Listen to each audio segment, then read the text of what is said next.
आज हम लोग आपकी कक्षा 12 की अनिवार्य संस्कृत में पाठ है ऋतुवर्णम, जिसका कि हिंदी अनुवाद है ऋतुओं का वर्णन। देखिए, इस पाठ में 3 ऋतुओं का वर्णन किया गया है। पहली ऋतु वर्षा है, दूसरी हेमंत है और तीसरी बसंत है। तो आज हम लोग इस वर्षा ऋतु के इस श्लोक का हिंदी में अनुवाद करना सीखेंगे। लेकिन सबसे पहले हम लोग हमेशा की तरह इस श्लोक में जितने भी संस्कृत के शब्द आए हुए हैं, इन सभी शब्दों का हिंदी अर्थ जानेंगे। फिर उसके बाद हम लोग इसका हिंदी में अनुवाद करना सीखेंगे। ठीक है, तो चलिए सबसे पहले हम लोग इन सभी शब्दों का हिंदी अर्थ जान लेते हैं। स्वनैर्घनानाम। देखिए, स्वनैर्घनानाम, इसमें 2 शब्द है। पहला शब्द है स्वनैर। स्वनैर मतलब गर्जना से, स्वनैर माने गर्जना से। और दूसरा शब्द है घना नाम। घना नाम मतलब बादलों की, घना नाम माने बादलों की। तो जब पूरे को हम लोग एक साथ पढ़ेंगे स्वनैर घना नाम, तो हो जाएगा बादलों की गर्जना से, पलट जाएगा तो हो जाएगा बादलों की गर्जना से। प्लवगाह। प्लवगाह माने मेढक, प्लवगाह माने मेढक। प्रबुद्धा। प्रबुद्धा मतलब जागे हुए, प्रबुद्धा माने जागे हुए। विहाय। विहाय माने त्याग कर, त्याग कर, छोड़ कर, त्याग कर। निद्राम। निद्राम माने निद्रा, जिसको आप नींद कहते हैं, निद्रा। चिर सन्निरुद्धाम। देखिए, चिर सन्निरुद्धाम मतलब बहुत दिनों से रुकी हुई, बहुत दिनों से रुकी हुई। अनेक रूपाकृति वर्णनादाह। देखिए, इसमें कई शब्द हैं, तो हम लोग धीरे धीरे देखते हैं। देखिए, पहला शब्द है अनेक रूप, तो ऐसे ही बोलेंगे अनेक रूप। अगला शब्द है आकृति, इसको भी ऐसे ही बोलेंगे आकृति। तीसरा शब्द है वर्ण। वर्ण माने रंग, वर्ण माने रंग। और अगला शब्द है नादाह। नादाह मतलब स्वर, या हम लोग कहेंगे स्वर वाले, स्वर वाले। ठीक है। नव अम्बुधारा अभिहताह। देखिए, इसमें भी 3 शब्द दिखाई दे रहा है। पहला शब्द है नव। नव माने नवीन, नव माने नवीन। अगला शब्द है अम्बुधारा। अम्बुधारा मतलब जल की धारा, जल की धारा। तो हम लोग कह सकते हैं जल की धारा से, जल की धारा से। अगला शब्द है अभिहताह। अभिहताह मतलब प्रताड़ित होकर या चोट खाकर। तो हम दोनों का प्रयोग कर लेंगे, एक को कोष्ठक के बाहर करेंगे प्रताड़ित होकर, और कोष्ठक के अंदर कर लेंगे चोट खाकर, तो दोनों आ जाएगा। ठीक है। नदंती। नदंती माने बोल रहे हैं, नदंती माने बोल रहे हैं। तो कौन बोल रहे हैं? मेढक। तो हम लोग टर टर भी कह सकते हैं कि टर टर बोल रहे हैं। ठीक है, तो सभी शब्दों का हिंदी अर्थ हो गया। अब हम लोगों को इसका हिंदी में अनुवाद सीखना है, लेकिन पहले हम लोग थोड़ा सा इस श्लोक के बारे में जान लेते हैं, फिर इसका अनुवाद सीखते हैं।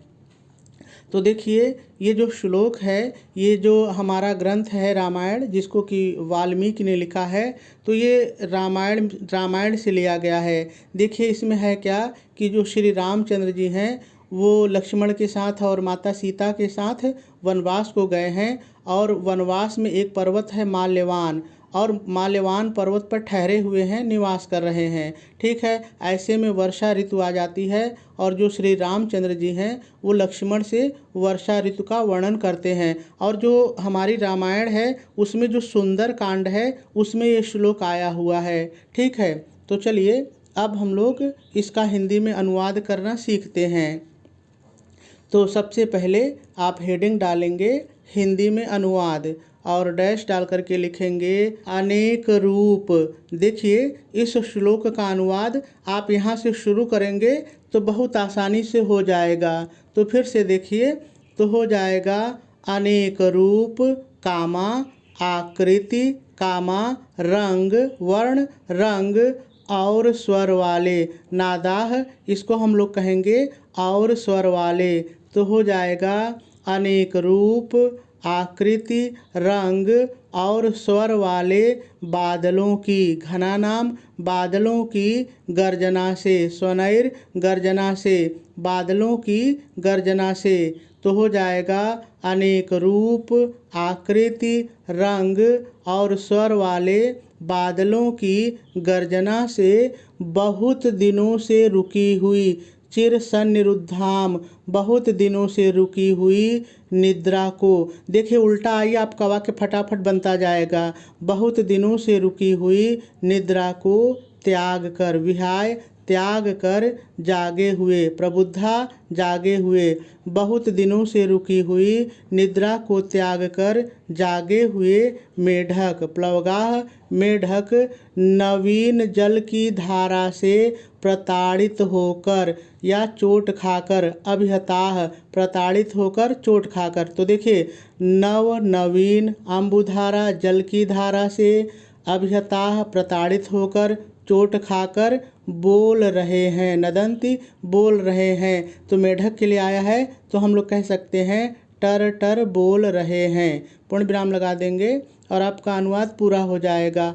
चलिए एक बार हम लोग फिर से इसका अनुवाद देखते हैं, यदि कहीं नहीं समझ में आया होगा तो समझ में आ जाएगा। बहुत ही सरल है, लेकिन अब की बार मैं केवल हिंदी बोलूँगा, आप ध्यान से सुनिए। तो देखिए हो जाएगा अनेक रूप, आकृति, रंग और स्वर वाले बादलों की गर्जना से बहुत दिनों से रुकी हुई निद्रा को त्याग कर जागे हुए मेढक नवीन जल की धारा से प्रताड़ित होकर, चोट खाकर टर टर बोल रहे हैं। और पूर्णविराम लगा देंगे। अब इसको हम लोग लिखेंगे कैसे, चलिए थोड़ा सा देख लेते हैं। तो देखिए सबसे पहले आप प्रश्नोत्तर नंबर डालेंगे। यहाँ पर ध्यान क्या देना है कि ये जो प्रश्नोत्तर नंबर है इसको बहुत ही ध्यान से डाला करिए। आप पेपर में देख लीजिए, यहाँ पर क्या है वही डालिए। देखिए ये नंबर कभी कभी बदलते रहते हैं, तो आप पेपर में ज़रूर देखिए कि क्या नंबर है, और जो नंबर यहाँ पर आप डालिए उसी का उत्तर यहाँ लिखिए। कभी कभी ऐसा होता है कि आप प्रश्नोत्तर नंबर कुछ डालते हैं और उत्तर कुछ लिख देते हैं, तो ऐसे में कॉपी जांचने में बहुत दिक्कत होती है। तो ये चीज़ आपको बहुत ध्यान देना है, ठीक है। देखिए प्रश्नोत्तर डालने के बाद आप 1 से 2 लाइन छोड़ दीजिए, जो आपको अच्छा लगे देखने में। आप परीक्षा में जाने से पहले 1-2 बार अपना मॉडल पेपर हल करिए और यहाँ से 1 या 2 लाइन छोड़ देंगे, ठीक है। फिर उसके बाद आप संकेत हेडिंग डालेंगे और 2 श्लोक में से जो 1 श्लोक आप हल करेंगे उसके शुरू का और अंत का थोड़ा सा लिख लेंगे। देखिए जब भी आप कोई नई चीज़ लिखिए तो उसके बीच में 1-1 लाइन ज़रूर छोड़िए, ठीक है। हमारा संकेत हो गया।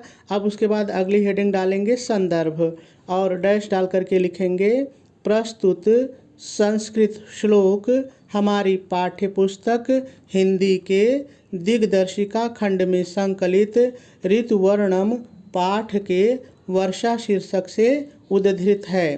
पूर्ण विराम लगा देंगे और आपका संदर्भ पूरा हो जाएगा। देखिए यहाँ पर आप थोड़ा सा महसूस कर सकते हैं कि जिन चीज़ों को मैंने काले रंग से लिखा है इससे इस संदर्भ की सुंदरता बढ़ गई है। तो आप इसको ऐसा प्रयोग कर सकते हैं कि इसको काले रंग से लिख सकते हैं और ये सभी सिंगल इन्वर्टेड कामा में लिखे जाते हैं, ठीक है। हमारा संदर्भ पूरा हो गया। चलिए अब हम लोग अनुवाद लिख लेते हैं। तो सबसे पहले आप हेडिंग डालेंगे हिंदी में अनुवाद, और देखिए जैसे मैंने आपको बताया ठीक वैसे ही लिखा है, तो आप भी मेरे साथ पढ़ लीजिए। तो देखिए हो जाएगा अनेक रूप, आकृति, जैसे कामा लगा है लगा देंगे, मैंने बताया भी है।